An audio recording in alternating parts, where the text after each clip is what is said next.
بسم اللہ الرحمن الرحیم۔ السلام علیکم ناظرین، میرا نام ہے اطہر ریاض اور آپ دیکھ رہے ہیں اطہر وائس یوٹیوب چینل۔ آج کی اس ویڈیو میں ہم نئے سال کی خوشی منانے کا حکم کیا ہے، نئے سال پر ایک دوسرے کو مبارکباد دینا کیسا ہے، اور حضور اکرم صلی اللہ علیہ وسلم نئے سال یا نئے مہینے شروع ہونے پر کون سا عمل اختیار کرتے اور کون سی دعا صحابہ کرام کو پڑھاتے۔ تو جو دوست ہمارے اس یوٹیوب چینل پر نئے ہیں ان سے گزارش ہے کہ ہمارے اس یوٹیوب چینل کو سبسکرائب کریں۔ نئے سال کی خوشی منانا انسانوں میں بہت قدیم ہے اور مختلف معاشروں نے اس کو الگ الگ انداز میں منایا ہے، مثلا جشن نوروز، جبکہ جدید نئے سال کا جشن یورپی قدیم اقوام کا ایجاد کیا ہوا ہے جو ان سے یورپ کے عیسائیوں میں بھی سرایت کر گیا۔ چنانچہ عیسائیوں میں قدیم زمانہ سے نئے سال کے موقع پر جشن منانے کی روایت چلتی آ رہی ہے۔ اس کی ایک وجہ یہ بتائی جاتی ہے کہ ان کے عقیدے کے مطابق 25 دسمبر کو حضرت عیسیٰ علیہ السلام کی پیدائش ہوئی۔ اس کی خوشی میں کرسمس ڈے منایا جاتا ہے، جس کی وجہ سے پوری دنیا میں جشن کی کیفیت رہتی ہے۔ اور چونکہ یہودی روایت کے مطابق بچے کا نام پیدائش کے 7ویں دن رکھا جاتا ہے، اسی لیے نیو ایئر کی خوشی میں حضرت عیسیٰ علیہ السلام کے 7ویں دن نام رکھے جانے کی خوشی شامل کی جاتی ہے۔ نئے سال کے جشن میں پورے ملک کو رنگ برنگی لائٹوں اور کمکموں سے سجایا جاتا ہے اور 31 دسمبر کی رات 12 بجنے کا انتظار کیا جاتا ہے اور 12 بجتے ہی ایک دوسرے کو مبارکباد دی جاتی ہے، کیک کاٹا جاتا ہے، ہر طرف ہیپی نیو ایئر کی صدا گونجتی ہے، آتش بازیاں کی جاتی ہیں اور مختلف نائٹ کلبوں میں تفریحی پروگرام رکھا جاتا ہے جس میں شراب و شباب اور ڈانس کا بھرپور انتظام کیا جاتا ہے، اس لیے کہ ان کی تفریح صرف 2 چیزوں سے ممکن ہے، اول شراب، دوسری عورت۔ آج ان عیسائیوں کی طرح بہت سے مسلمان بھی نئے سال کے منتظر رہتے ہیں اور 31 دسمبر کا بے صبری سے انتظار کرتا رہتا ہے۔ ان مسلمان نے اپنی اقدار و روایات کو کمتر اور حقیر سمجھ کر نئے سال کا جشن منانا شروع کر دیا ہے، جبکہ یہ عیسائیوں کا تربیت دیا ہوا نظام تاریخ ہے۔ مسلمانوں کا اپنا قمری اسلامی نظام تاریخ موجود ہے جو نبی کریم صلی اللہ علیہ وآلہ وسلم کی ہجرت سے مربوط ہے، جس کا آغاز محرم الحرام سے ہوتا ہے۔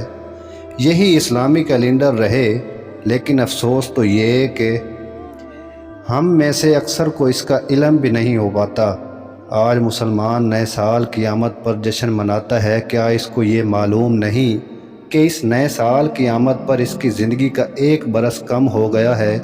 زندگی اللہ تعالیٰ کی طرف سے عطا کردہ ایک بیش قیمتی نعمت ہے، اور نعمت کے زائل یا کم ہونے پر جشن نہیں منایا جاتا بلکہ افسوس کیا جاتا ہے۔ گزرا ہوا سال تلخ تجربات، حسین یادیں، خوشگوار واقعات اور غم والم کے حادثات چھوڑ کر رخصت ہو جاتا ہے اور انسان کو زندگی کی بے ثباتی اور ناپائیداری کا پیغام دے کر الوداع کہتا ہے۔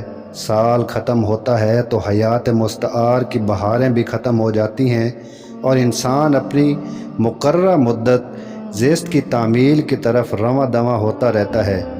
اسی کو شاعر نے کہا ہے، غافل تجھے گھڑیاں یہ دیتا ہے مناوی، گردوں نے گھڑی عمر کی ایک اور گھٹا دی۔ حضرت عبداللہ ابن مسعود رضی اللہ تعالیٰ عنہ فرماتے ہیں کہ میں کسی چیز پر اتنا نادم اور شرمندہ نہیں ہوا جتنا کہ ایسے دن کے گزرنے پر جس کا سورج غروب ہو، جس میں میرا 1 دن کم ہو گیا اور اس میں میرے عمل کا اضافہ نہ ہو سکا۔ حسن بصری علیہ رحمہ فرماتے ہیں کہ اے ابن آدم، تو ایام ہی کا مجموعہ ہے، جب 1 دن گزر گیا تو یوں سمجھ تیرا 1 حصہ بھی گزر گیا۔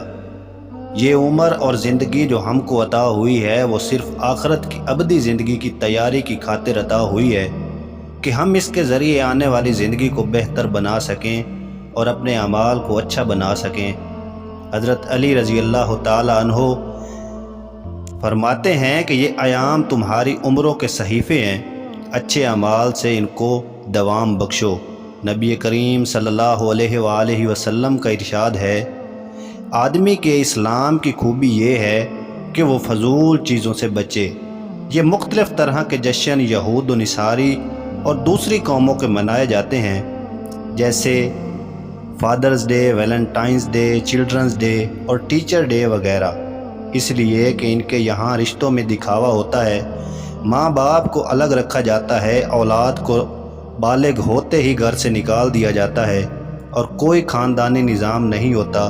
اس لیے انہوں نے ان سب کے لیے الگ الگ دن متعین کر رکھے ہیں جن میں ان تمام رشتوں کا دکھلاوا ہو سکے۔ مگر ہمارے یہاں ایسا نہیں ہے، اسلام نے سب کے حقوق مقرر کر دیے ہیں اور پورا ایک خاندانی نظام موجود ہے، اسی لیے نہ ہمیں ان دکھلاووں کی ضرورت ہے اور نہ مختلف طرح کے ڈے منانے کی، بلکہ مسلمانوں کو اس سے بچنے کی سخت ضرورت ہے تاکہ دوسری قوموں کی مشابہت سے بچا جا سکے۔ اسی لیے کہ ہمارے آقا و مولا صلی اللہ علیہ وسلم نے ہم کو غیروں کی اتباع اور مشابہت اختیار کرنے سے بچنے کا حکم دیا ہے۔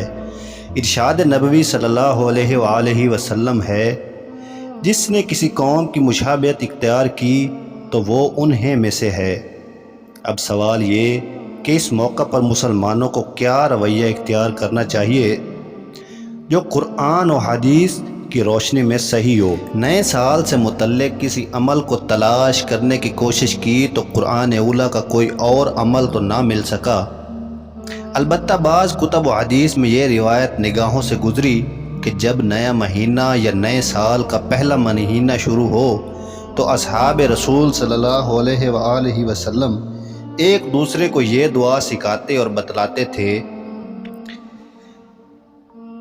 اللہ اس نئے سال کو ہمارے اوپر امن و ایمان، سلامتی و اسلام اور اپنی رضامندی نیز شیطان سے پناہ کے ساتھ داخل فرما۔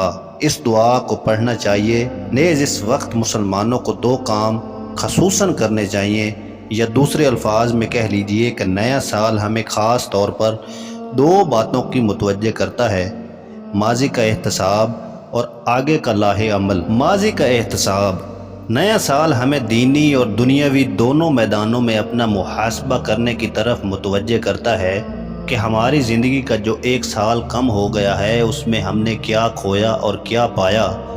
ہمیں عبادات، معاملات، اعمال، حلال و حرام، حقوق اللہ اور حقوق العباد کی ادائیگی کے میدان میں اپنی زندگی کا محاسبہ کر کے دیکھنا چاہیے کہ ہم سے کہاں کہاں غلطیاں ہوئیں۔ اسی لیے کہ انسان دوسروں کی نظروں سے تو اپنی غلطیوں اور کوتاہیوں کو چھپا سکتا ہے، لیکن خود کی نظروں سے نہیں بچ سکتا۔ اسی لیے نبی کریم صلی اللہ علیہ وآلہ وسلم کا ارشاد ہے کہ تم خود اپنا محاسبہ کرو قبل اس کے کہ تمہارا حساب کیا جائے۔ اسی لیے ہم سب کو ایمانداری سے اپنا اپنا مواخذہ اور محاسبہ کرنا چاہیے اور ملی ہوئی مہلت کا فائدہ اٹھانا چاہیے اس سے پہلے کہ یہ مہلت ختم ہو جائے۔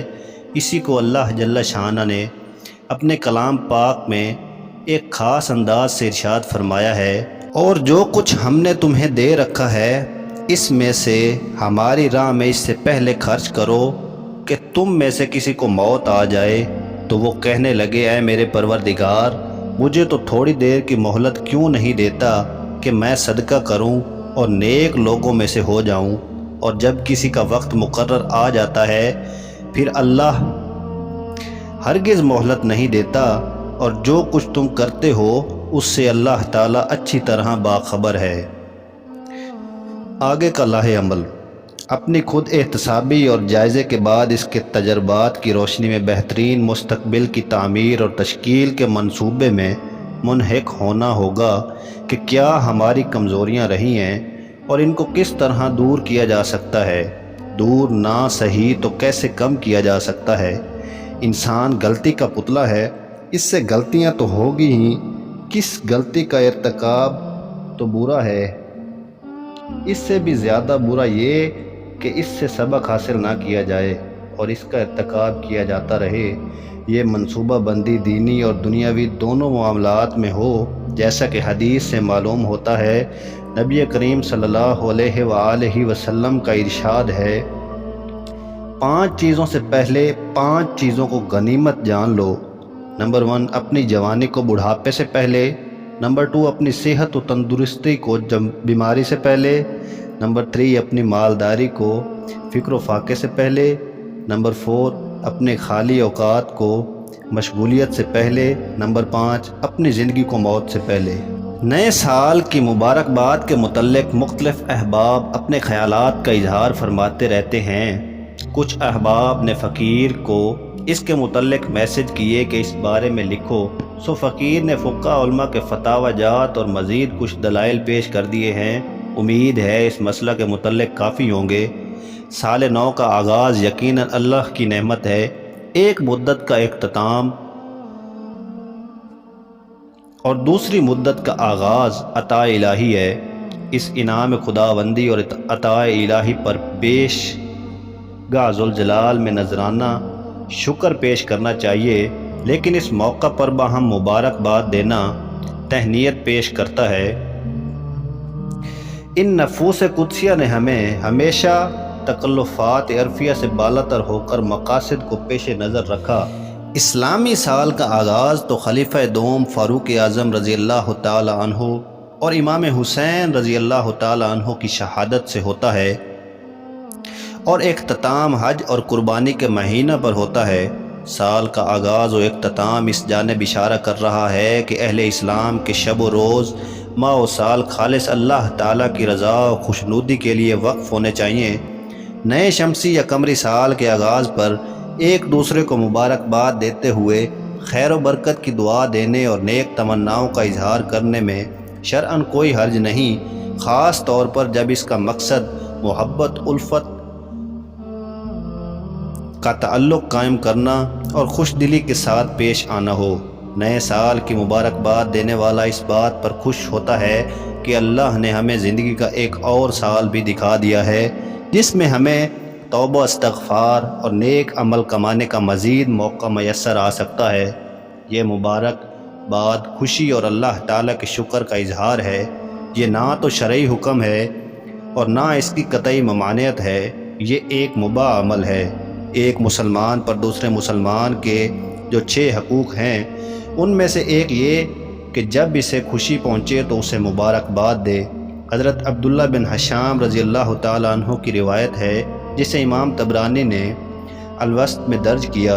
اس میں ہے کہ اصحاب رسول صلی اللہ علیہ وآلہ وسلم کا معمول تھا کہ نئے سال یا مہینہ کی آمد پہ وہ ایک دوسرے کو یہ دعا سکھاتے تھے: اے اللہ، اس نئے مہینے یا سال کو ہمارے اوپر امن و ایمان، سلامتی اسلام اور اپنی رضامندی نیز شیطان سے پناہ کے ساتھ داخل فرما۔